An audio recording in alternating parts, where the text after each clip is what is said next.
Let's get back on the markets here and bring in Dennis DeBusschere, Senior Managing Director at Evercore ISI. Dennis, always good to speak with you. I follow your work very closely every single day, and I know you're very plugged into market sentiment. Are you sensing any near-term change in the markets? This week hasn't exactly been good.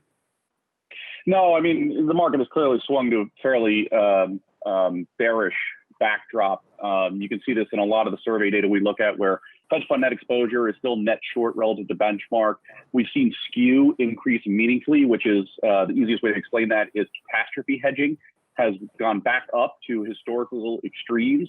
And so people are preparing for the potential of a really bad outcome as it relates to new case growth, which we think actually creates some opportunities potentially. But that's what people are worried about right now. And it makes sense given, Texas governor announcing some rollbacks and natural, if you will, social distancing that can lead to weaker economic growth. But fatalities is the most important thing to focus on here. And to the extent that fatalities do not go up significantly, the next 2 weeks, by the way, are critical. You can see a lot of unwinding of those hedges, and that does create some opportunities.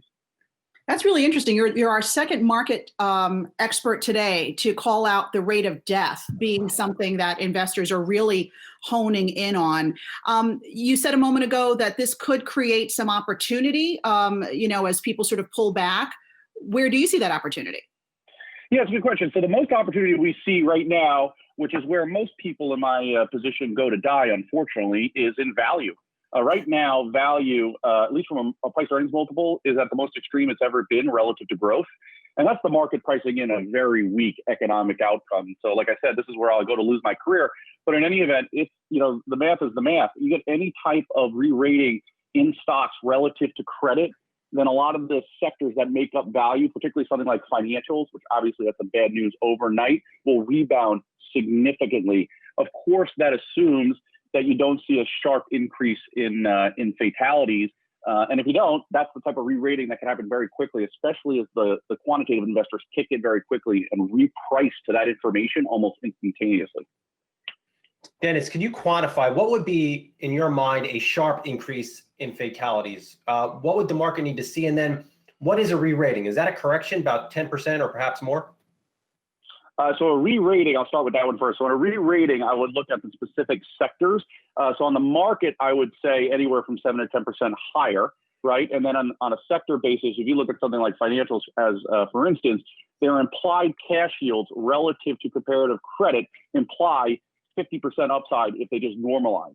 Now, I'm not trying to make a call, by the way, that they're going to go 50%, but just making a point that there's this odd anomaly taking place. And so you could see much bigger moves than anybody's pricing in right now. On deaths, you don't want to see an increase in the 7-day moving average to start looking like what we're seeing at hospitalization rates now. So if you look at it on a chart as an example, you see new case growth going up significantly, which we know. We've seen the turn in net hospitalizations, which happened over the last 3 days.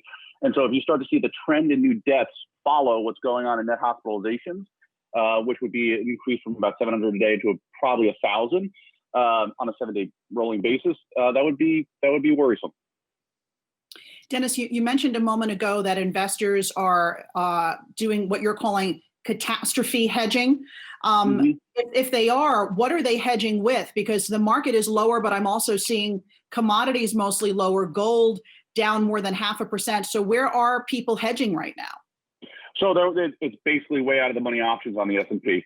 So that's where most of the hedging is taking place. I would say the other one is clearly in long duration assets. So that's why you see 10-year yields pinned at very low levels. So despite the fact that it appears that we're going to have another fiscal program that's going to be 8% of GDP likely on top of the 10% we already have, and then potentially something again after the election, rates aren't moving at all. So clearly there's some hedging going on in long duration assets. So you're buying long duration assets. You're buying way downside protection on the S&P through the options market, and gold has held up relatively well. We hear some hedging in there, and then just owning growth names relative to everything else. Dennis, we're seeing, we just got some breaking news that Texas is rolling back its reopening day after pausing plans because of its cases continue to be on the rise. What are the chances that the market switches from focusing on fatalities related to COVID and just started simply trading off on fears that the country may close down again? Yeah, I mean, I think fatalities is what drives a more widespread closing. So there's a difference between rolling back some opening of the phasing and going to stay-at-home orders. That's a large difference. I think fatalities would drive a move to stay-at-home, and that drives the S&P from roughly 3,000 down to somewhere 2,700 or below. I think if you have, let's call it minor shutdowns or just rolling back of the phases for a short period of time to see if social distancing starts to take its effect over a 2 to 4 week period, if masks are starting to be worn and they start to work and people think that that's a possibility, you're probably not going to see too much of a reaction.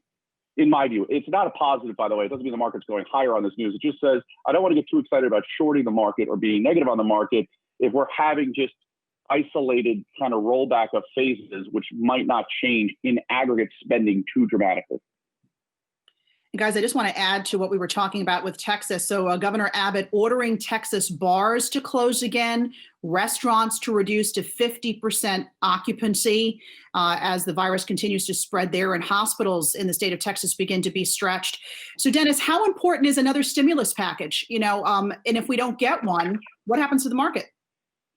All right, so I'll start with the second one there first. That's an easy one to answer. If we don't get another stimulus package, the market's going down. Simple as that. We have a sharp fiscal cliff coming on July 31st when unemployment insurance benefits roll off. You already seen a significant decline in fiscal impulse relative to the first fiscal package, checks being spent, PPP being taken up, et cetera. So market goes down, full stop. And there's not really much more interesting to add on that. So to answer your first question, the odds of a fiscal stimulus go up. It seems, and the size of the package potentially. So we're estimating at Evercore ISI of a 1 to 1.5 trillion stimulus. There's potentially upside to that if, in fact, we have a worse reopening, which looks like it's the case right now. So that's a potential good news down the line for the market. I understand how it's bad news today, but listen, if you look, let's pretend we're here and I'm talking to you in August, and it ends up that we have a 2 trillion stimulus and social distancing measures appear to be working, we could be talking a whole different ballgame as far as the market's concerned.